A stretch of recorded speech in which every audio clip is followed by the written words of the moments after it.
North Atlantic, 52 degrees, 14 minutes, north, 28 degrees, 36 minutes, west. November 8th, 1943, 0340 hours. 165 meters below the surface, USS Barracuda cuts through black water.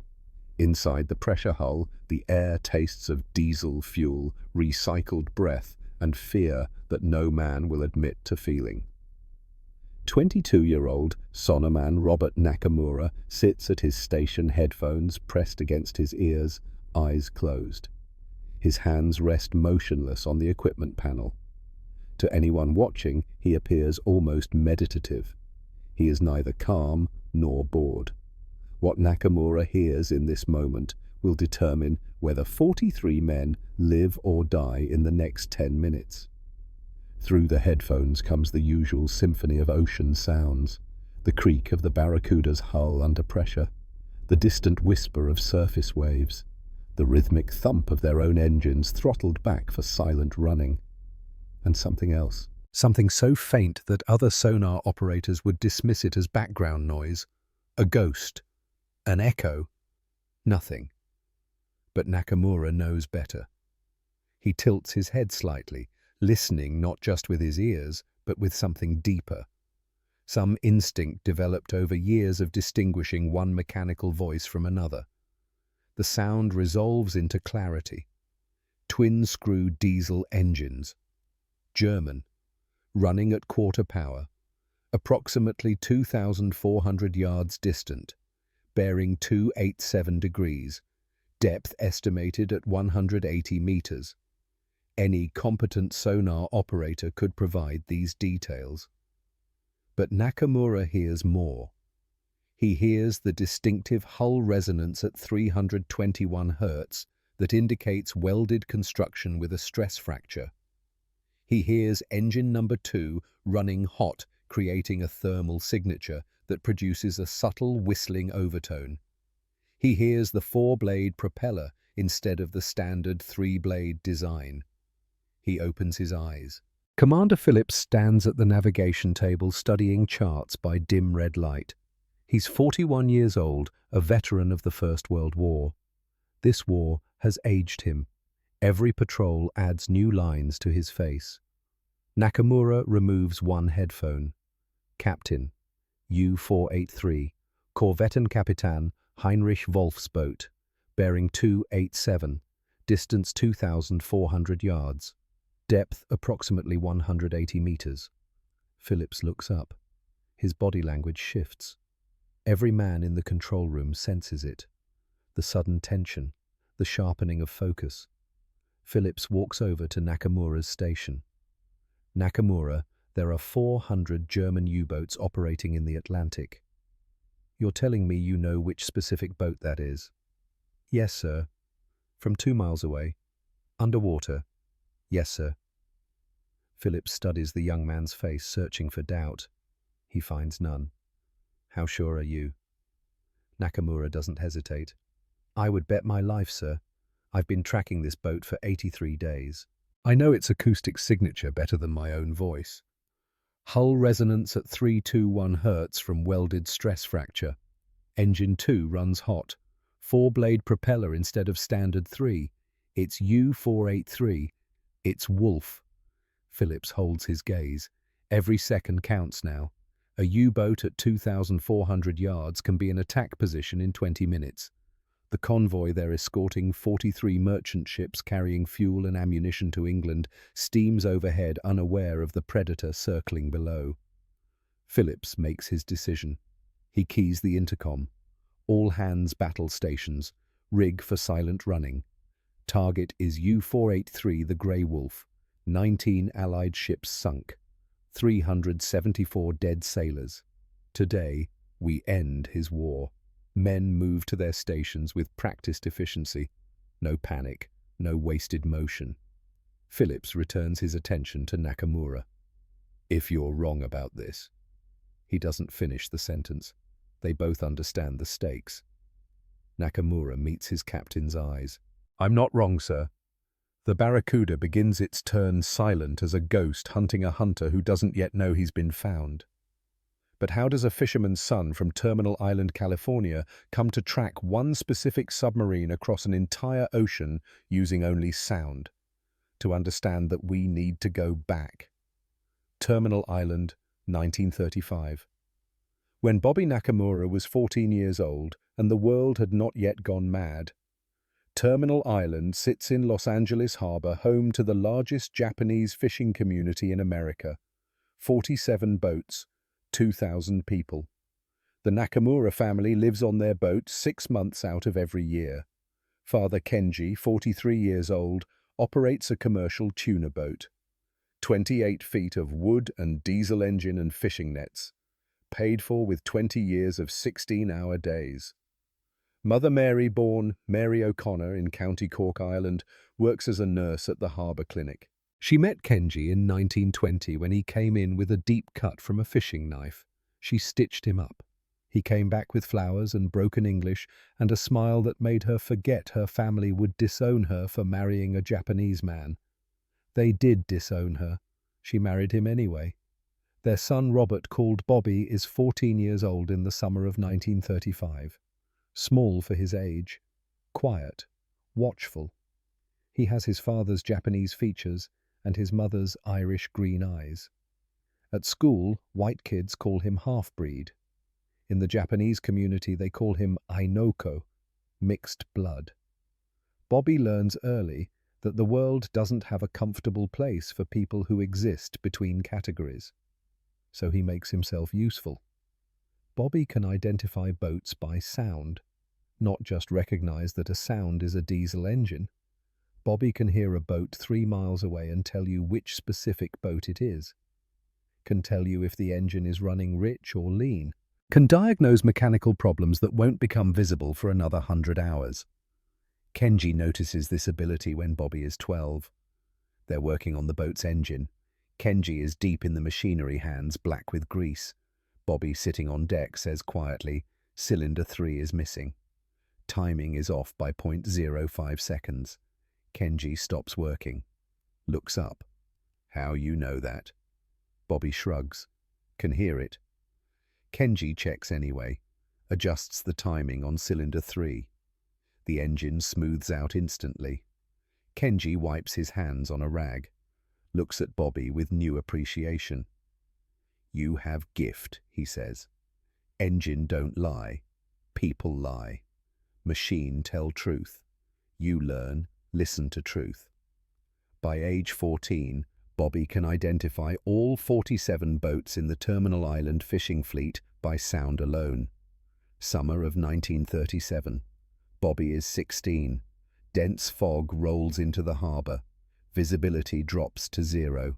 3 boats are lost trying to find their way back to port. One is the Tanaka family boat. Their compass is damaged and they're drifting. Bobby stands on the Nakamura boat deck, listening. That's the Tanaka boat. Engine number 4 has valve tap.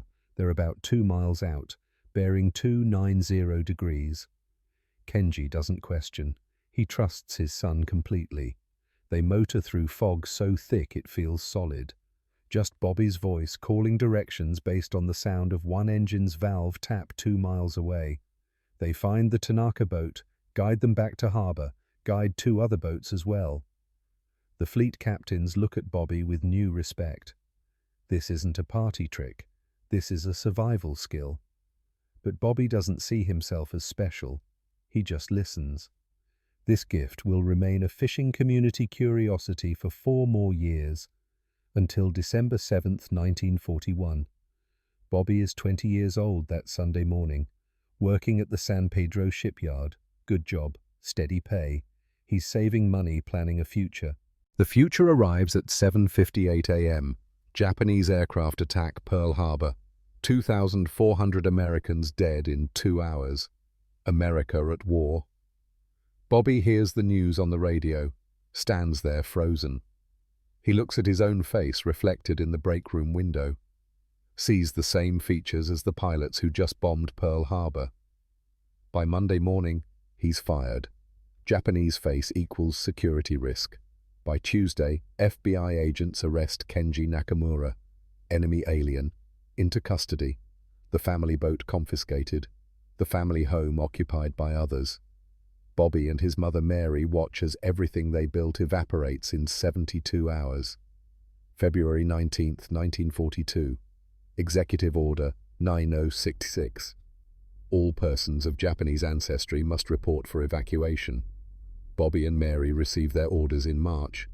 Report to Manzanar War Relocation Center. California Desert. Barbed wire. Guard towers. They arrive at Manzanar. Rows of tar paper barracks. Guard towers with searchlights and armed soldiers. Barbed wire fences stretching to the horizon.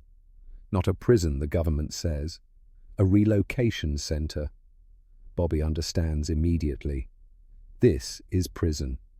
He and Mary are assigned to Block 23, Barrack 6, Room C, 20 feet by 25 feet. For 2 people. No insulation, no privacy. Mary sits on her bed and cries quietly. Bobby stands at the window looking out at guard towers and barbed wire and desert stretching forever. All of it gone. Because of his face. 6 months pass. Summer heat that turns the barracks into ovens. Dust storms. Days measured in mess hall meals and endless boredom. August 12th, 1942. Bobby receives a letter. Office of Naval Intelligence. Official. Intimidating. He opens it with hands that shake slightly. Your unique auditory abilities have come to our attention. The United States Navy requires sonar operators capable of distinguishing enemy submarine signatures. You are invited to volunteer for specialized training. Acceptance requires oath of loyalty, waiver of legal claims regarding internment agreement to serve in combat theaters. Your father's case will be reviewed favorably upon successful completion of training. Bobby reads the letter 3 times. Mary reads it once. They want to use you, she says. Your country locks you in camp, then asks you to die for them. Bobby stares at the letter. It's calculation. The Navy has a problem, and Bobby has a skill. Simple transaction. But it's also opportunity. If I do this, he says quietly, maybe Dad comes home. Maybe I prove we're American. Mary looks at her son, 21 years old, too young for this choice, too old to avoid it. And if you're killed, she asks, then at least I died trying to save us. Bobby signs the papers, takes the oath, waives his rights. 3 days later, he boards a train east. Destination New London Submarine Base, Connecticut. As the train pulls away from Manzanar, Bobby looks back at the barbed wire, the place where his mother will remain. He's leaving prison to go to war. And somehow, impossibly, this feels like freedom. New London Naval Submarine Base, Connecticut. September 15th, 1942. Bobby Nakamura steps off the train into air that smells of salt and diesel. The Atlantic Ocean spreads before him, vast and grey, and nothing like the Pacific he grew up knowing. He carries 1 small duffel bag, 2 changes of clothes, his father's pocket watch, a photograph of his mother. Bobby walks through the gates and feels every eye track toward him. Japanese face, enemy face. Chief Petty Officer McAllister meets him at the administration building, 48 years old, face weathered by 30 years of Navy service. Nakamura, you're the sonar specialist from California. Yes, Chief, I'm going to be straight with you, son. You're going to work twice as hard to earn half the trust here. Fair, no. But that's war. Bobby meets his eyes steadily. Don't want special treatment, Chief. Just want to serve. McAllister studies him, searching for resentment. He finds none. Then prove it every single day. Dismissed. Bobby finds his assigned bunk. Number 37. Bottom bunk, far corner. 3 sailors sit on nearby bunks playing cards. They stop when Bobby appears. The silence spreads. Conversations die. Men turn to look. Bobby unpacks his duffel with quiet efficiency. makes his bunk with hospital corners tight enough to bounce a quarter. Someone finally speaks. "Hey, Tojo, what are you doing here?" Jimmy O'Brien, 23 years old, Boston accent. His brother died at Pearl Harbor. Bobby continues making his bunk. Doesn't respond. "I'm talking to you. My brother died at Pearl. You got some nerve showing your Jap face in an American barracks." Bobby turns to face O'Brien, keeps his voice level. "My name is Robert Nakamura. I'm American, born in California, and I'm here to do a job." O'Brien laughs. "American. Right. Tell that to your buddies who bombed Pearl." Bobby holds his gaze. "I had nothing to do with Pearl Harbor. My family had nothing to do with it. We're American citizens, same as you." Frank Rodriguez from Texas joins in. "Citizens? That's funny. Last I heard, your people were locked up in camps." Bobby's jaw tightens fractionally. Yes, that's exactly what they did. The honesty creates a moment of uncomfortable silence. Danny Sullivan from Philadelphia breaks it. "How we know you ain't signaling Tokyo?" Bobby takes a slow breath. "Because if I wanted to help Japan, I'd stay in California. Instead, I volunteered to hunt submarines. Makes sense to you?" O'Brien spits on the floor near Bobby's bunk. "I'll be watching you, Tojo. You make one mistake and I'll make sure you regret it." Bobby doesn't respond, just returns to organizing his footlocker with careful precision. The message is clear. This won't be easy. And he'll have to prove himself every single day. He's known worse. Manzanar was worse. At least here, he has a purpose. Training begins the next morning at 0500 hours. Submarine school is intense, designed to weed out anyone who can't handle the pressure. Bobby throws himself into the work with single-minded focus and sonar training. The reason Bobby is here. The instructor is Lieutenant Miller, 35 years old, former merchant sailor, knows sound the way some men know scripture. Miller explains the basics to the class of 23 trainees. Sonar stands for sound navigation and ranging. Active sonar sends out a ping. You listen for the echo. Simple. He pauses. Except it's not simple. Every surface reflects sound differently. Temperature layers bend sound waves. Marine life creates noise. Your own ship creates noise. You're trying to find one specific sound in an ocean full of sound. He looks around the room. Most of you will learn to operate sonar adequately. Some of you, very few, will develop an instinct for it. His eyes settle on Bobby. Let's find out which category you fall into. The first test is standard. Listen to recordings of 15 different ships. Identify type. Most trainees get 8 or 9 correct. Bobby gets all 15 correct.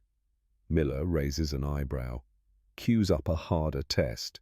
This time, 20 contacts. Mix of allied and enemy vessels. Some barely audible above background noise. Average score 11 correct. Bobby 19 correct. More than that, he provides additional information unprompted. Contact number 4 has port-side propeller damage. Contact number 9 running on 3 cylinders instead of 4. Contact number 17 is a German Type 7 U-boat older model pre-war construction. Miller stops the test, looks at Bobby intently. Nakamura, the test doesn't ask for that level of detail. But it's there, sir. I hear it. Miller inserts a different recording, barely audible, background noise almost overwhelming. Most operators would report nothing. Bobby listens for 90 seconds, eyes closed. Submarine, diesel engines, twin screw, range approximately 4,000 yards. German, Type 7C, engine number 1 has slight valve flutter, creates harmonic at 291 Hz. Miller stops the recording, looks at Bobby like he's seeing him for the first time. That was a guess. No, sir. That's what I heard. Miller pulls out a file folder, scans a document, This recording was made in the North Atlantic, March of this year. The submarine was U-552. Post-action intelligence confirmed engine problems. Range at time of recording 4,200 yards. He closes the folder. You didn't guess. You heard it. Yes, sir. Miller leans back.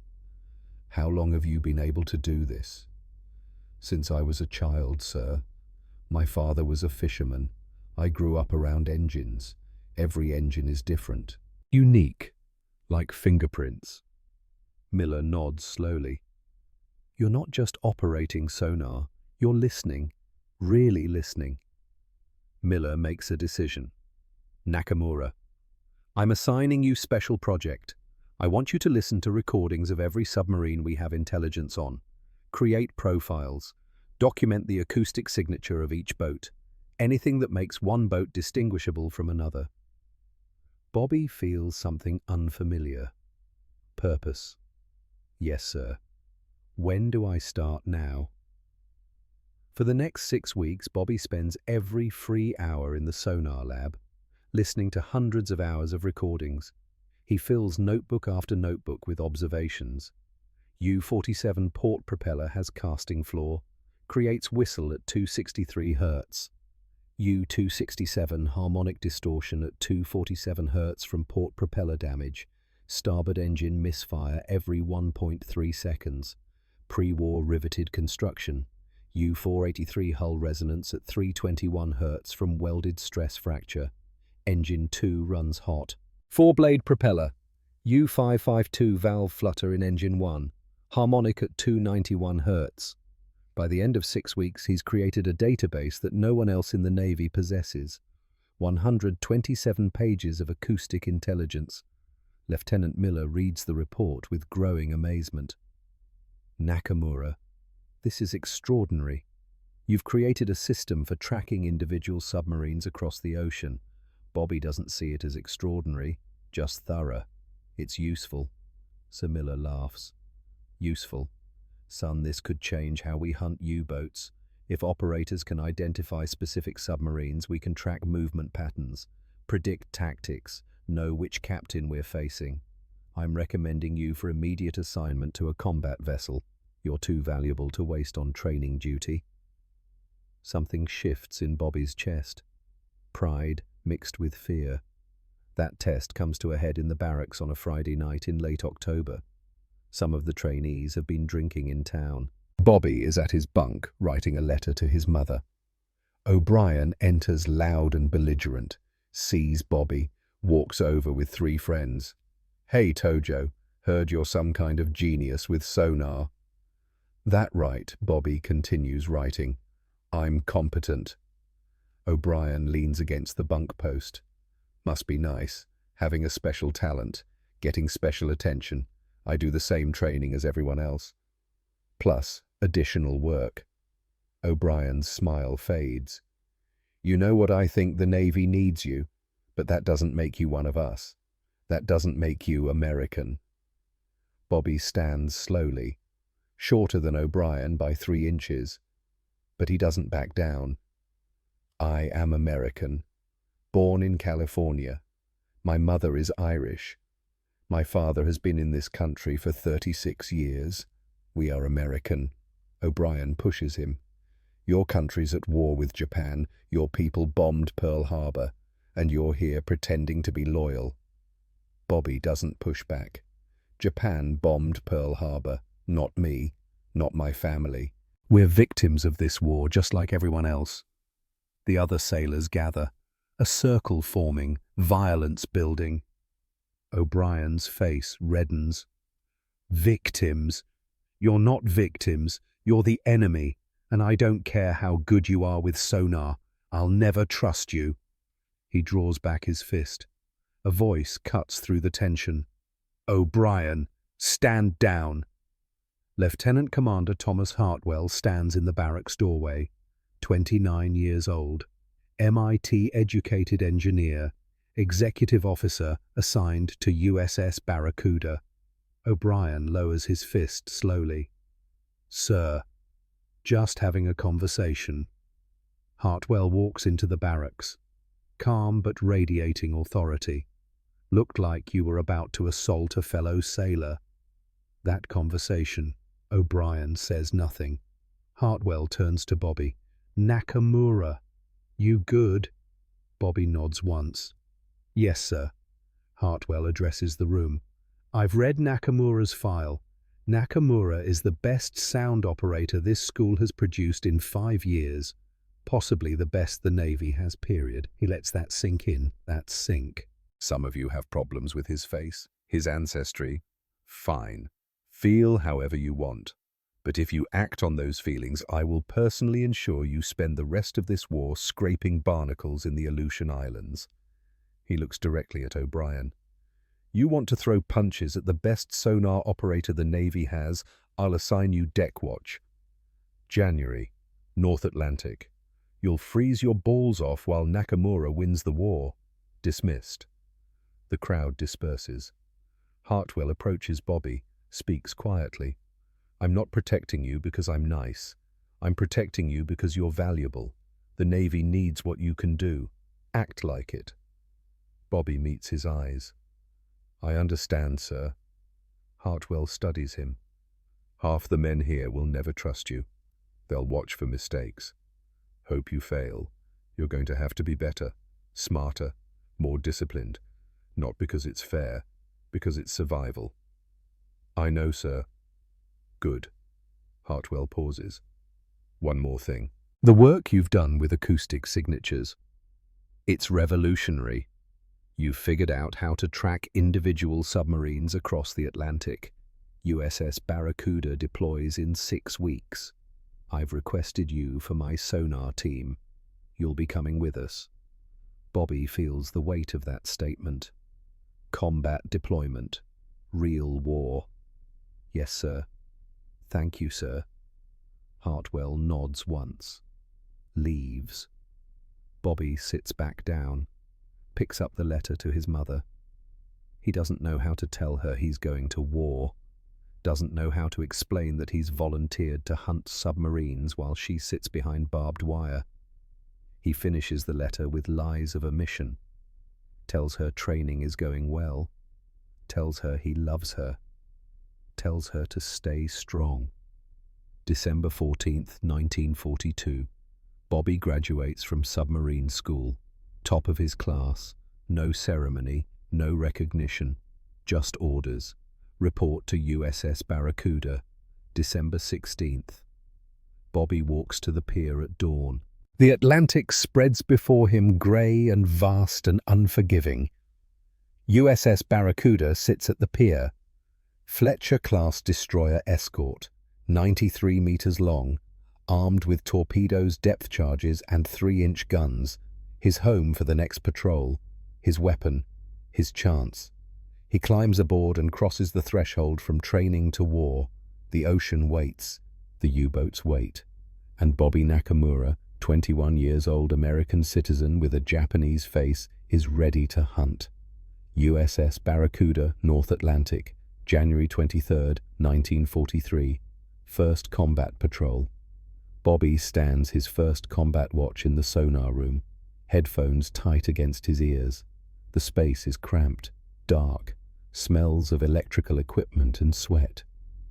Through the headphones comes the symphony of the North Atlantic, the rush of water, the distant groan of ice, the rhythmic pulse of the ship's engines, and beneath it all, the endless static of ocean noise. He's listening for something else. Something that doesn't belong. Commander Phillips stands behind him, eyes red from insufficient sleep. Anything Nakamura negative, sir. No contacts. Phillips grunts. They're out there. Intelligence says Wolfpack operating in this sector. 8 U-boats. Hunting convoy HX-223. The convoy steams 2 miles ahead. 67 merchant ships. Fuel, ammunition, food. Without these convoys, Britain starves. Bobby has a different idea. One Phillips approved with obvious skepticism. Passive sonar only. No pinging, just listening. Using Bobby's ability to distinguish individual submarines by their acoustic signatures. Track them without revealing Barracuda's position. It's untested. If it fails, ships die. Stay sharp, Nakamura. Yes, sir. Bobby closes his eyes. This is what he does. What he's always done. The world speaks in sounds. Machines have voices. For 2 hours, nothing. Then faint.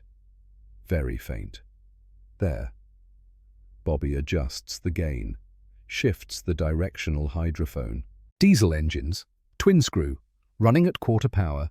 Distance maybe 3,000 yards. Bearing 312 degrees. He tilts his head. Listening for the details. Port propeller has harmonic distortion at 247 Hz. Starboard engine missing every 1.3 seconds. Older boat. Riveted construction. Bobby keys the intercom. Bridge sonar. Contact. Bearing 312. Range approximately 3,000 yards. It's U-267. Kapitan Leutnant Friedrich Steiner. Phillips's voice crackles back. How confident are you? 95% confident, sir. The acoustic signature matches my database. Phillips makes his decision. General quarters. All hands to battle stations. Target is U-267. We're going hunting. The Barracuda comes alive. Men running to stations. Watertight doors sealing. The choreography of a warship preparing for combat. Bobby keeps tracking. The U-boat is moving slowly, stalking the convoy.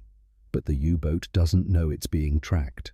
Doesn't know someone can hear it from 3,000 yards away. For 90 minutes, Barracuda shadows the U-boat.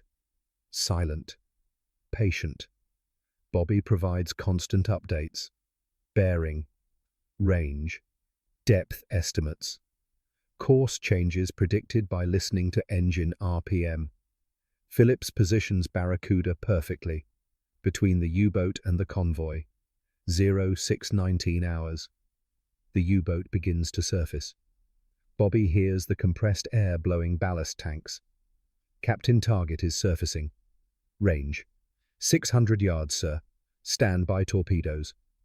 Bobby hears the U-boat's conning tower break the surface. Hears the diesel engines roar to life. Hears hatches opening. They think they're safe. Fire tubes 1 and 2. 2 torpedoes leap from Barracuda's tubes. Electric motors driving them through water at 46 knots. Bobby hears them track. Hears them close the distance. Hears the exact moment they impact U-267's pressure hull. The explosion is deafening. A sound like the world tearing in half. Through his headphones, Bobby hears the shriek of metal ripping, the rush of water flooding compartments, the pressure hull collapsing. He removes his headphones, hands shaking. Target destroyed, sir. Phillips climbs down from the bridge. You did it. You tracked them without pinging, found them before they found us. Bobby doesn't feel victorious, just hollow. Yes, sir. Phillips whistles softly. Nakamura, do you understand what this means? You can track individual submarines across the Atlantic. We're not hunting submarines anymore. We're hunting specific boats, specific captains. Bobby nods slowly. Yes, sir. Phillips claps him on the shoulder. Good work. Get some rest. Bobby climbs to the deck. Needs air. The sun is rising. Grey light spreading across grey water. Debris floats on the surface. Wreckage from U-267. Wood, metal, oil slick spreading like blood. And bodies. Men in German uniforms. Some floating, some struggling, drowning in the freezing Atlantic. Phillips orders rescue operations. Crew throws lines, pulls survivors from the water. 12 German sailors rescued. Hypothermic, exhausted, defeated. They're brought aboard, given blankets, hot coffee. The humanity of sailors toward other sailors. Bobby watches, sees their faces. Young, scared, grateful to be alive. 27 German sailors drowned in that boat. 27 men who woke up this morning not knowing it was their last day. USS Barracuda's first patrol lasts 47 days. They escort 3 convoys, engage U-boats 4 times. Final tally: 3 U-boats destroyed, 1 damaged, estimated 96 German sailors killed, 23 rescued. Bobby's acoustic tracking technique is validated beyond any doubt. February 1943 through October 1944. 20 months of combat operations, 13 patrols. Bobby participates in the destruction of 13 U-boats. The numbers become abstract after a while. Boats instead of men. But late at night in his bunk, he can't escape what those numbers mean. He keeps a notebook, penciled entries, each U-boat documented. U-267 Friedrich Steiner, February 3rd, 43, 12 survivors, 27 dead. U-344 Otto Schmidt, April 17th, 43, 6 survivors, 33 dead. The list grows. A ledger of death. 398 German sailors killed, 67 rescued. He doesn't feel heroic, feels necessary, feels heavy. August 27th, 1943. Bobby begins tracking a new signature. U-483, Korvettenkapitän Heinrich Wolf. Hull resonance at 321 Hz, engine 2 running hot, 4-blade propeller, unmistakable. Bobby tracks this boat for 83 days, not continuously, but building a pattern. He develops a psychological profile of Wolf based purely on tactical patterns. Patient, cautious, adaptive, dangerous.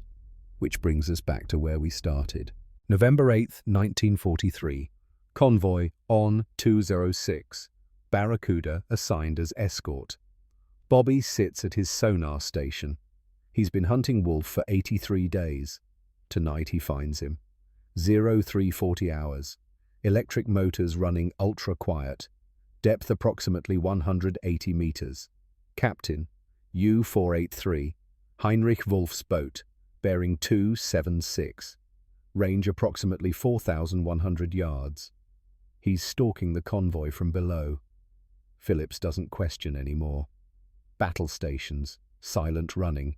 We're going to position between him and the convoy. The chess match begins. Wolf is patient. Will stalk for hours. But Bobby is patient too. Listens to the electric motors. Predicts his movements based on 83 days of pattern analysis. 0419 hours. Bobby hears ballast tanks blowing. Captain, he's coming up. 800 yards. Fire tubes 1, 2, and 3. The torpedoes track true. U-483 sees them at the last second. Attempts crash dive. Too late. Explosions. Multiple impacts. The U-boat doesn't sink immediately. Damaged, but still functional. Emergency surface. Crew abandoning ship. Barracuda moves in. Rescues 31 survivors, including Korvettenkapitän Heinrich Wolf. Bobby watches as Wolf is brought aboard. 33 years old, soaking wet, left leg injured, but composed, calm. Their eyes meet across the deck, hunter and hunted, enemy and enemy, but also sailor and sailor. Wolf is taken below. Bobby is assigned guard duty. They sit in the cramped forward torpedo room, Wolf on a bench, Bobby standing near the hatch, sidearm on his hip. Neither speaks for 10 minutes. Finally, Wolf breaks the silence. His English is good. You are the sonar operator. Bobby doesn't respond. I heard stories. In Lorient, at the U-boat pens, stories of American escort with ghost listener. We thought it was propaganda. He looks at Bobby. But it is real. You found me. You tracked me. Bobby meets his eyes. Yes. Wolf nods slowly. How you found me at 7,000 meters, running silent, below thermal layer. Bobby considers not answering, but there's something in Wolf's expression. Professional curiosity. Every engine has unique acoustic signature. Manufacturing tolerances create individual characteristics. I tracked you for 83 days. Wolf stares. 83 days. Remarkable. Long silence. The ship rolls through a swell. Both men compensate automatically. Wolf speaks again. Quieter now. You know what I did. 19 ships, 374 sailors. I torpedoed them, sent them to the bottom, watched them burn and sink and drown. Bobby says nothing. I tell you this because I want you to know. I am not proud. I did my duty. I followed orders. But I am not proud. War is a terrible thing. Being good at terrible things does not make them less terrible. Bobby understands this completely. I have killed 398 men, he says quietly. 13 boats. I hunted them, helped destroy them. Wolf looks at him with new understanding. Then we are both guilty, both necessary, both damned. Bobby doesn't disagree. Wolf shifts position, winces as his injured leg protests. Why do you fight? You are Japanese, yet you wear American uniform. Bobby takes a breath. I am American, born in California. My mother is Irish. My father is Japanese but has been in America for 36 years. We are American, but they put your people in camps. Yes, and you still fight for them. Bobby meets Wolf's eyes. I fight to prove we belong, to bring my father home from internment camp. I fight because maybe if I am valuable enough, they will see I am American. Wolf is quiet for a long moment. That is heaviest burden I have heard, heavier than torpedoes. You fight not for country that accepts you, but for country you hope will accept you. That is war's cruelest trick. Bobby has no response. When this war ends, Wolf says quietly, if we survive, I hope we can be men again. Not just soldiers, men who remember what we did and choose never to make others do the same. Bobby nods once. I hope that too. Wolf is transferred to POW camp in Canada the next day. Bobby never sees him again during the war, but the conversation stays with him, the recognition that his enemy is human. February 12, 1945. Bobby receives a Red Cross message. Father Kenji Nakamura, deceased January 12, 1945. Heart failure. Crystal City Internment Camp, Texas. Bobby reads it 3 times. The words don't change. His father died in a cage, while Bobby was hunting U-boats to prove their family's loyalty. Died without ever seeing his son again. The calculation fails. Bobby killed 398 men to earn his father's freedom. His father died anyway. Bobby sits in the sonar room at 0300 hours. Headphones on, but not listening. Just sitting. Lieutenant Commander Hartwell finds him there. I heard about your father. I'm sorry. Bobby doesn't respond. Hartwell sits down, doesn't offer platitudes. After 5 minutes of silence, Bobby speaks. I killed 398 men to prove my family deserved freedom. My father died in cage anyway. What was it for Hartwell doesn't have an easy answer. I don't know. War makes us do things that don't have answers, makes us sacrifice for causes that betray us. Bobby looks at him. Then why do we fight? Because the alternative is worse. Because someone has to. Because duty matters even when the cause is imperfect. Hartwell pauses. Your father would be proud of what you've done. You've saved hundreds of lives. You've shortened this war. But not mine. No, not yours. And that's not fair. But it's what happened. Bobby removes his headphones. Every night I hear them. I hear 398 men drowning. Hartwell nods slowly. That sound doesn't go away. Ever. You learn to live with it, but it never goes away. May 8th, 1945. Victory in Europe. The war in the Atlantic is over. Bobby's final tally.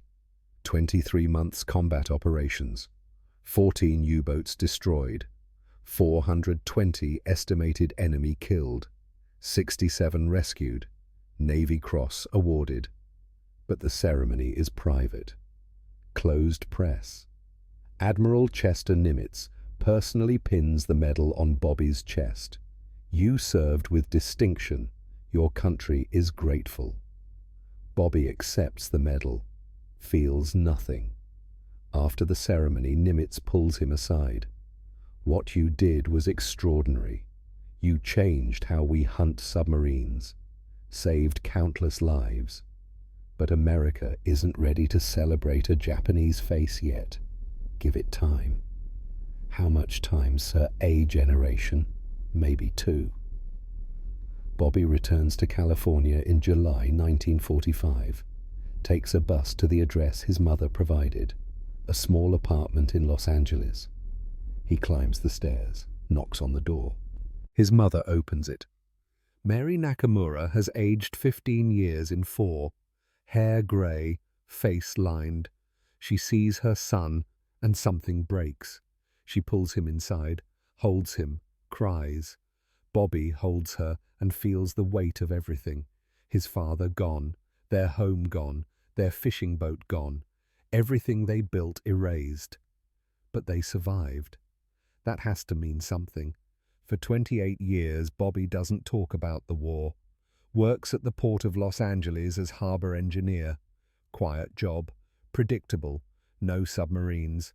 Marries Margaret O'Connor in 1947, Irish-American nurse, 2 daughters, Sarah in 1950, Emily in 1953, normal life, suburban house, backyard barbecues. But nights are hard.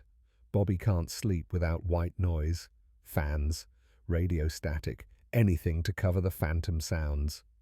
Margaret finds him in the garage at 0300 hours, headphones on, listening to nothing. Bobby, what are you doing? Making sure they're not there. Who? The 420. She doesn't understand, but she holds him anyway. The letter arrives in October 1973, from West Germany. Dear Mr. Nakamura, you may not remember me. I am Heinrich Wolf, former Korvettenkapitän U-483. We met November 8, 1943. I have thought about our conversation many times. I teach naval engineering now at Technical University of Hamburg. I write to say I understand what you did and why you did it. We were both trying to survive machine bigger than ourselves. If you wish, I would like to meet. Not as enemies, as 2 men who survived. Heinrich Wolf. Bobby reads the letter 3 times. Margaret watches him. Will you write back? He doesn't know. For 28 years he's tried to forget, but Heinrich Wolf remembers, wants to meet. Bobby writes 1 sentence. I would like to meet. Hamburg, West Germany, June 1975. Bobby is 54 years old. Heinrich Wolf is 65. Walks with cane. Left leg never healed properly. Hair white, face weathered. They meet at a cafe near Hamburg Harbour. Sit across from each other. 2 old warriors. Former enemies. Silence for 45 seconds. Respectful. Thank you for coming, Wolf says. Thank you for writing. Wolf looks at his coffee. I wanted to say I am sorry. For war. For what we all had to do. I am sorry too. More silence. Do you still hear them? The boats. Bobby is surprised by the question. Yes. Every night. How did you know? Because I still hear torpedoes, coming through water. I wake up thinking I am drowning. They talk for 6 hours, not about tactics, about the weight of orders, about drowning sounds, about guilt of survival. My wife asks, why am I sad? Wolf says, how do I explain I am alive because 38 crew members drowned? Bobby understands completely. My daughters ask about war. I tell them nothing. How do I explain I killed 420 men to prove I deserve to exist? Wolf nods slowly. Necessary but not proud. That is what war is. Before they part, Wolf gives Bobby a gift. Small wooden model of U-483, handmade. I built this to remember them, my crew. 39 men, 38 died when you sank us. Take it, not as trophy, as reminder. They were real. They had names. They died because we were at war, because war is machine that eats good men. Bobby accepts the model, offers his Navy Cross in return. I received this for hunting you, for killing your friends. I do not want it any more. Wolf refuses gently. No, you earned this, not by killing us, by surviving weight of what you had to do. Keep it. Remember what it cost. They compromise. Each keeps their own burden. They stay in contact. Letters every few months. Wolf dies in 1991. Cancer, age 81. He leaves Bobby a letter. My friend, by the time you read this, I will be gone. Meeting you was one of the most important moments of my life. You helped me understand that war's enemies are not each other, but war itself. Thank you for seeing me as human. We were both prisoners of history. You freed me by recognizing our shared humanity. Your friend, Heinrich, 1995. 50th anniversary of VE Day. Naval Historical Center invites Bobby to speak. Bobby is 74 years old, white hair, still straight-backed. He stands before audience of veterans, historians, students, tells them about acoustic signatures, about tracking U-boats, but mostly he tells them about Heinrich Wolf. I hunted German U-boats. I was good at it. 14 boats, 420 men. For 30 years I thought I won, but I did not win. I survived. There is difference. Surviving is when you defeat enemy and carry their ghosts. I met one of those ghosts. Heinrich Wolf, commander of U-483, man I captured. He taught me something important. We were not enemies because we hated each other. We were enemies because politics, geography, and history decided we should kill each other. The German sailors I hunted were sons, brothers, fathers, like American sailors. War does not care about humanity. War makes humanity the weapon. I do not tell this story to glorify what I did. I tell this story to warn about what war makes us do. If my story has value, it is this. I proved I could hear submarines better than anyone, but I learned to hear humanity after war ended. That is harder skill, more important skill. Listen to machines if you must, but listen to humans first. The audience rises, standing ovation. Press photograph appears in Time magazine. Caption reads, "The Warrior Who Found Peace." Robert Nakamura passes away, March 14, 2001. Age 80. Cardiac arrest. Peaceful. Funeral is standing room only. Family. Navy veterans. Japanese-American internment survivors. German submarine veterans. Bobby's daughter Sarah gives the eulogy. My father rarely spoke about the war. When I was young, I didn't understand why. I thought maybe he had nothing to say. I was wrong. He had everything to say. He just didn't know how. How do you explain that you killed to prove you deserved to live? How do you tell your children that your country imprisoned you, then asked you to die for it? My father carried 420 ghosts, but he also carried something else, the belief that even enemies can recognize each other's humanity. He taught me that the hardest battles are not fought with weapons, but with the courage to see your enemy as human. That was his real gift. Not hearing submarines, but hearing humanity. Bobby's ashes are scattered in the Pacific, off Terminal Island, same waters where he learned to hear engines as a child. Margaret releases the ashes. They drift on wind, disappear into ocean. Among the mourners, a German submarine veteran places a small wooden model of U-483 in the water. It floats for a moment. then sinks. For the 420, and for the one who heard them. The ocean accepts the offering. The waves continue their endless rhythm. And somewhere in the depths, the submarines rest silent. Their voices finally still. Their wars finally over. Bobby Nakamura hunted submarines by sound, tracked one U-boat for 83 days across the Atlantic, helped destroy 14 enemy boats, changed how naval warfare is conducted. But his real achievement was not hunting enemies. It was finding peace with them, understanding that war makes enemies of strangers, learning that the sound of suffering is the same in every language, to Robert Nakamura, to Heinrich Wolff, to all 420 sailors who never came home. To everyone who fought wars, they did not start for countries that did not always trust them against enemies who were human just like them. We remember, we honor, we learn, so that future generations might hear humanity before they hear the machines.